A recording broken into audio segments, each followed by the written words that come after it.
Hello friend, welcome to my channel. আজ আমি ডেলকা প্রদীপের ডেলকা দিয়ে আর বোতল দিয়ে ওষুধের বোতল, অ্যালোভেরা জেল ওষুধের বোতল দিয়ে পেনদানি বা ফুলদানিও বলা যায় করব। কালো রঙটা দিয়ে বেস কালারটা করে নিচ্ছি। মাটির ডেলকা প্রদীপের উপরে কালো রঙটা পুরোটাই দিয়ে নেব ফ্ল্যাট ব্রাশের মাধ্যমে।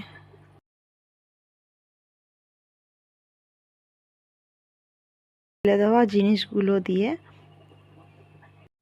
এরম ধরনের হাতের কাজের জিনিস বা ফুলদানি তৈরি করে নেওয়া যেতে পারে। যদি ভালো লেগে থাকে লাইক করবেন, সাবস্ক্রাইব করবেন এবং কমেন্ট করবেন।